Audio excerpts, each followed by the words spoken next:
ချက်ဖြစ်တဲ့ဒူးတိုက်ချက်ဘယ်ဒူးတိုက်ချက်ထုတ်နိုင်မယ်ပေါ့နော်ဘယ်ဒူးတိုက်ချက်ကိုထုတ်တယ်ဆိုတဲ့နေရာမှာအားနာအပေါင်းပေါ့အဝင်အားနဲ့အထွက်ပေါင်းပြီးထုတ်နိုင်မယ်ဆိုလို့ရှိရင်အဲ့ဒါက turning point ဖြစ်လာနိုင်တယ်နံပါတ်1ချက်နံပါတ်2ချက်ကတော့အဲ့လိုဝင်လာပြီးဘယ်ဒူးတိုက်ပြီးတဲ့အချိန်ဒါမှမဟုတ်ဘယ်ဒူးတိုက်ဖို့အခွင့်အရေးမရတဲ့အချိန်ဘယ်ဒူးတိုက်ပြလိုက်လို့ပြန်ဘက်ကသတိထားမိနေတဲ့အချိန်တုန်းမှာဖြောမမင်းရဲ့ဒါကျွန်တော်တို့နောက်ထပ်တိုက်ခွက်တစ်ခုဖြစ်တဲ့ဒီပင့်တောင်တွေပေါ့နော်လူချင်းအပူမှာရိုက်တဲ့ပင့်တောင်တွေထုတ်နိုင်မလားပေါ့အဲ့ဒါတွေကလည်း turning point ဖြစ်လာနိုင်တယ်လို့ကျွန်တော်မြင်နေပေါ့နော်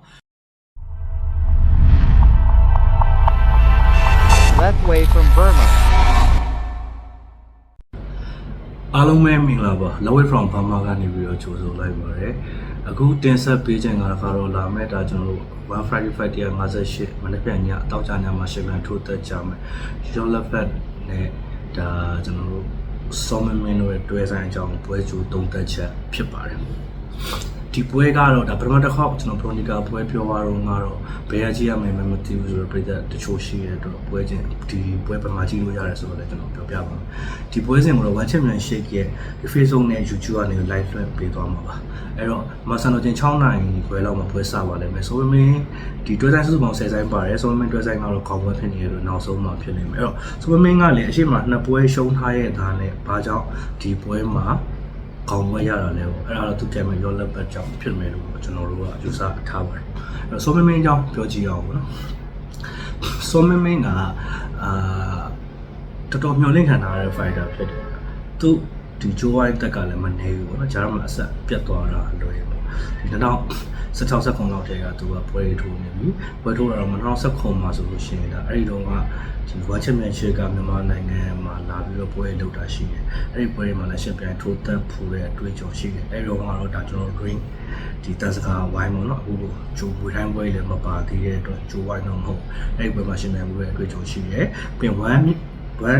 မြန်မာ flyweight championship ဆိုတဲ့တိုက်တဲ့အောက်ကနေပြီးတော့လည်း champion ဖြစ်ဖို့ရဲ့ record သူမှရှိတယ်အဲ့ဒီပွဲကြောင့်ပြန်ပြောရမယ်ဆိုလို့ရှိရင်အဲ့တော့ဒါသူကဒါအချို့ဘူးလို့ပဲ CV final နဲ့စာရှင်ပြန်ရတာတညထဲမှာပဲနှစ်ပွဲဆုံးသွားတယ်နှစ်ပွဲကစားပြီးနှစ်ပွဲလုံးနိုင်လို့ champion ဖြစ်တာအဲ့တော့အဲ့ဒီပွဲကိုပြန်ပြောရမယ်ဆိုလို့ရှိရင်သူကအချို့ဘူးလို့ပဲမှာအကြပါဟင်းနေတယ်အကြပါဟင်းကိုသူဘယ်သူတိုက်လိုက်တယ်ပေါ့နော်ဘယ်သူနဲ့ပဲတိုက်ပြီးတော့ပွဲကိုအနိုင်ရပါတယ်နောက်တစ်ပွဲမှာကျတော့ဒါဟိုဘက်ကတက်လာတဲ့ရဲသွေးနေကဂျန်ယာအခြေအနေကြောင့်ဆက်မရှင်ပြန်တာလို့အဲ့ဒီနေရာမှာဒါသူတို့ကလပ်အတူတူပေါ့နော်ကလပ်အတူတူကလနာနဲ့ကလပ်အတူတူရွှေချောင်းသားဝင်လာလို့ပွဲနည်းနည်းဖြစ်သွားတဲ့အချိန်ကြီးတော့ရှိသေးတယ်အဲ့ဒီမှာလည်းသူချန်ပီယံဖြစ်ခဲ့တယ်နောက်တစ်ပွဲမှာကျတော့ဒါသူရဲသွေးအနေနဲ့ရှင်ပြိုင်ဘူးတယ်ပေါ့နော်ရဲသွေးအနေနဲ့ရှင်ပြိုင်ဘူးတယ်အဲ့ဒီနောက်ပိုင်းမှာတော့သူက one championship နဲ့ကင်းကာသွားတယ်ကင်းကွာသွားပြီးတော့အခြားယူရလုံးပြိုင်ပွဲတွေတော့သူရှင်ပြိုင်တယ်ရှင်ပြိုင်နေမှာနောက်ပိုင်းဒီပွဲဝေးသွားတဲ့အခြေအနေမျိုးကျွန်တော်တို့ကြုံရတယ်ပေါ့နော်အခြေအနေတွေကြောင့်အကြောင်းကြောင့်နောက်တော့ဒါပြီးခဲ့တဲ့နှစ်ဂျွန်လလောက်မှသူ one championship ကိုတကြောပြန်လာတာအဲ့တော့အသက်ရွယ်ပိုင်းရဆိုလို့ရှင်တော့ငငယ်လေးတွေက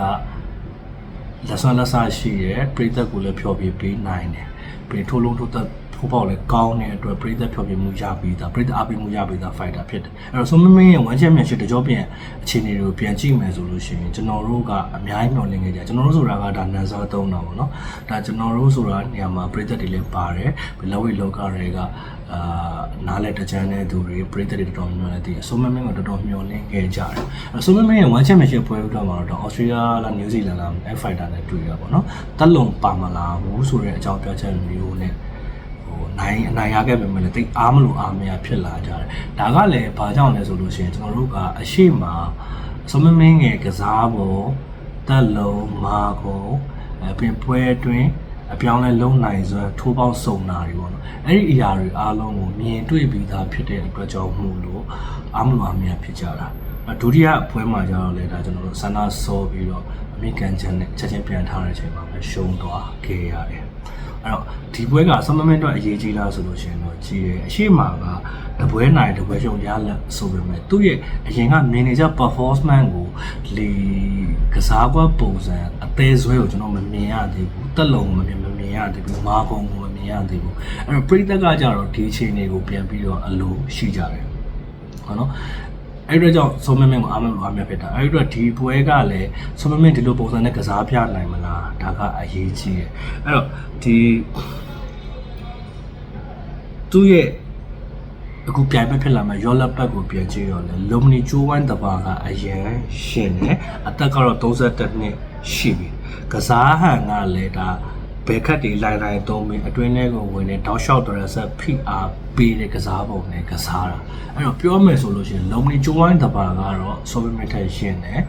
ပြီးကျွန်တော်တို့တွားရောက်ရှင်ပြိုင်နေတယ်ဆိုတော့လည်းမွေထိုင်းပြိုင်ပွဲဖြစ်နေတယ်အဲ့တော့သူများပြိုင်ပွဲဖြစ်နေတော့ဒီပြိုင်ပွဲမှာဘယ်လိုပုံစံလုံးပြနိုင်မလဲဆိုတဲ့အရာကလည်းအရန်ကြီးအရေးပါနေတယ်အဲ့တော့ဆိုမမင်းဒီပွဲမှာနိုင်တော့ကောင်းတယ်ဒါပေမဲ့မနိုင်ခဲ့ဘူးသူထက်အဲ့လိုစစရရတာလုံနေတဲ့ fighter ဖြစ်လို့မနိုင်ခဲ့ဘူးဆိုလို့ရှိရင်တော့ကျွန်တော်တို့တူတူတနက်ကစားပြနိုင်ဖို့တော့လိုတယ်အဲ့ဒါကိုပဲပရိသတ်ကကြည့်ပြီးတော့ဆုံးဖြတ်မှာဆိုတော့ကျွန်တော်တို့ဘောကျုံသုံးချက်ပုံစံကိုပြန်သွားကြမယ်ရောလက်ပတ်ကြောင်ပြောမယ်ပေါ့နော်ရောလက်ပတ်ကတက်လုံပိုင်းကတော့မြင့်တယ်ဒါပေမဲ့မာကုံရော့တယ်လို့ကျွန်တော်ကတော့ခံစားရတယ်အမြင်တယ်ပေါ့နော်မာကုံရော့တယ်လို့အမြင်နဲ့ခံစားရတယ်ပထမအချိန်မှာအထချိန်နှီးကြတယ်ဆိုတာကလည်းဒါဝေထိုင်းရထုံးစံပဲပရိသတ်ရဲ့အခြေအနေကိုအကဲခတ်ပြီးဘလို့ကစားတဲ့နယ်ဘယ်နေရာကတော့ဟာပေါဖြစ်တယ်ဘယ်နေရာကတော့ယူပေါရှိတယ်ဘလို့လို့အမှတ်ရနိုင်ပြီဘလို့လို့ရှင် clean shot ထိုးနိုင်တယ်ထိကျရနိုင်တယ်ဆိုတာမျိုးတို့ကဒါလေးလာတုံးသက်ပြီးမှကစားတဲ့ပုံစံပေါ့နော်အဲ့ဒီအတွက်ကြောင့်သူကပထမချိန်မှာထားနေတယ်ဒုတိယချိန်တတိယချိန်မှာတော့ဒါလုံးဝစကားနဲ့ပြောလို့ရှိရင် blue side တီလိုပဲ like ထက်တယ် like ဖိတယ်ထက်ထိုးကတ်ထိုးပြီးတော့ကိုပြန်မှကို reset ဖိတာပြီးတက်လုံးပြောင်းအောင်လုပ်နိုင်တဲ့အခြေအနေမျိုးကစားပြတာဖြစ်တယ်ပြီးရင်ရောလဘက်ရဲ့အားနည်းချက်ကိုပြန်ကြည့်မယ်ဆိုလို့ရှိရင်ဟိုညာရှိခင်းပြီးတော့ဒီညာချီပေါ့နော်ညာချီရှိခင်းပြီးဘယ်တဲ့ချက်ချင်းပြောင်းလိုက်တာမျိုးတော့ဒီဘယ်ညာပြောင်းကစားတတ်တဲ့ fighter မျိုးနဲ့တွေ့လို့ရှိရင်ဒီနည်းနည်းလေးကစားရခတ်သွားတဲ့ပုံစံမျိုးကျွန်တော်တို့တွေ့ရတယ်ဆိုလိုတာကတော့ဒီ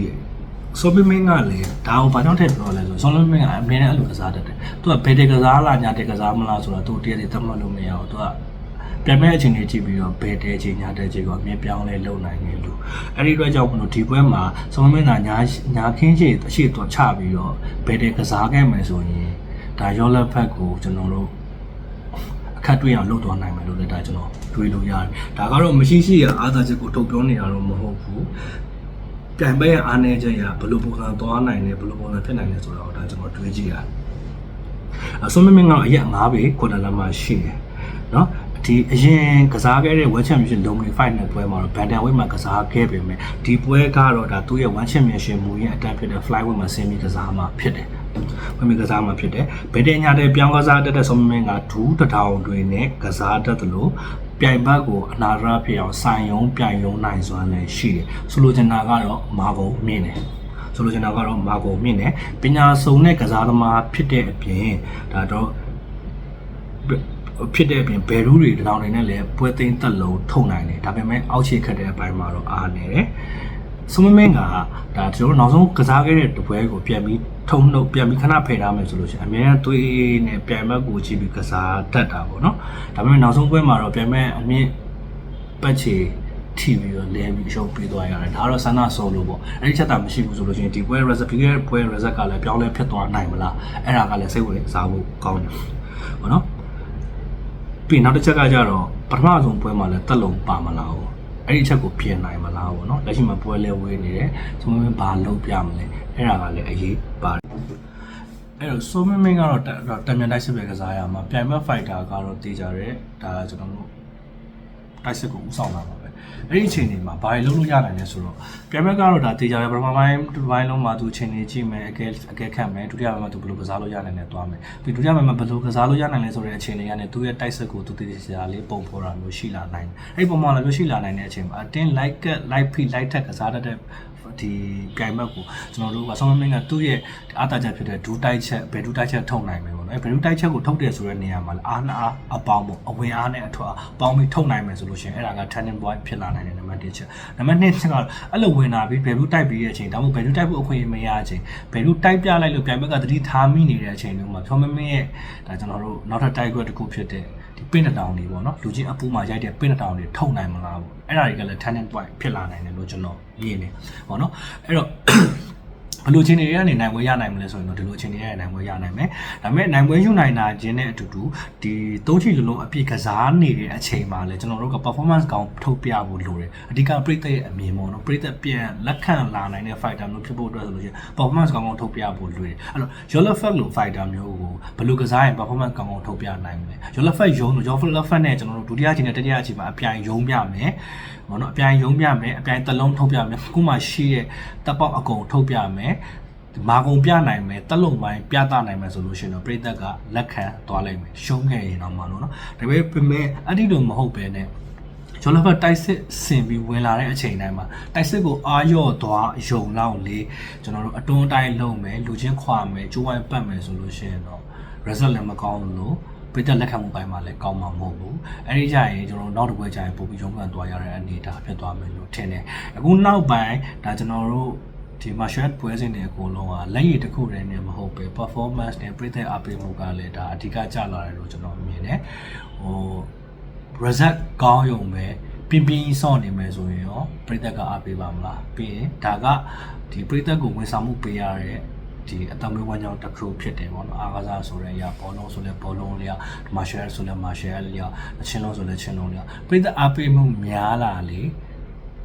ဖို့တော့အောင်မြင်လေပဲလို့ပြောလို့ရတယ်အဲ့တော့ဒါကျွန်တော်တို့စောမင်းဘယ်လိုကစားမလဲပေါ့နော်စောမင်းကစားတဲ့ပုံမူတည်ပြီးပြည်သက်ကလည်းပွဲကောင်းတစ်ပွဲဖြစ်မဖြစ်ကိုဆုံးဖြတ်သွားမယ်လို့ကျွန်တော်မြင်တယ်အဲ့တော့စောမင်း performance ကောင်းကောင်းပြနိုင်မလားရှုံးခဲ့ရင်တော့လက်ခံနိုင်လောက်တဲ့လက်စွမ်းမျိုးပြနိုင်မလားစောင့်ကြည့်ရမယ်အဲ့ဒါအရေးကြီးတယ်ဟုတ်ကဲ့ဗျအခုလိုစောင့်မျိုးအပေးကြည့်ရှုခဲ့ကြရတဲ့ကျွန်တော် broadcaster ရဲ့တယောက်ချင်းဆိုင်ကိုကျေးဇူးထူးပဲတင်ပါတယ်